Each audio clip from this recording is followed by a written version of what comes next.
तीन बहनों की लालची भाभी। करिश्मा, रेशमा और मनीषा तीन बहनें हैं। उनका एक भाई भी है, मयंक। मयंक अपनी बहनों को बहुत प्यार करता है, लेकिन मयंक की पत्नी सविता इस मामले में मयंक से बिल्कुल ही अलग है। वो अपनी ननदों का जितना बुरा कर सकती है उतना बुरा करती ही रहती है और अपनी ननदों पर हुक्म भी चलाती है।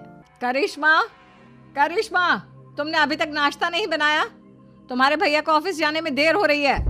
हाँ भाभी, बस अभी बनाती हूँ। करिश्मा, तुम ये ढीलापन छोड़ दो। कल को पराये घर जाना है। वहाँ अगर तुम इस तरह से काम करोगी तो लोग क्या कहेंगे कि माँ ने और भाभी ने कुछ सिखाया नहीं। और तुम्हारी दोनों बहनें कहाँ हैं? अब रेशमा मार्केट गई है और मनीषा सो रही है। क्या? सुबह के 8 बज रहे हैं और ये महारानी अभी भी सो रही है? ये कहते हुए सविता अपनी सास दुर्गा देवी के पास जाती है।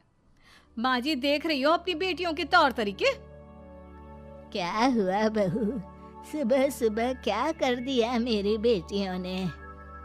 अरे एक तो अभी अभी उठकर किचन में गई है, दूसरी सुबह सुबह बाहर चली गई और तीसरी अभी तक सो रही है।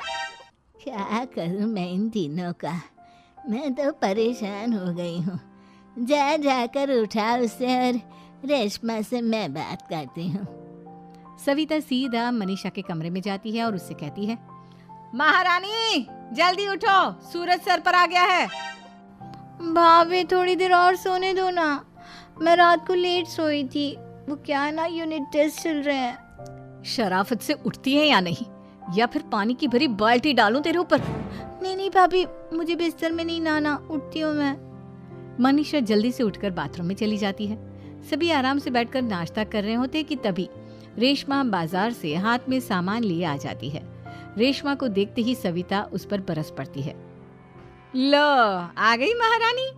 ऐसा भी क्या सामान लाना था जो सुबह आंख मलते ही बाजार की तरफ रवाना हो गई? भाभी, कल आप ही तो चीख रही थी कि घर का सारा सामान मुझे ही लाना पड़ता है, घर में किसी को भी किसी काम से कोई लेना देना नहीं है। अब मैं बाजार जाकर सामान ले आई तो आपको इस बात से भी तकलीफ हो रही है?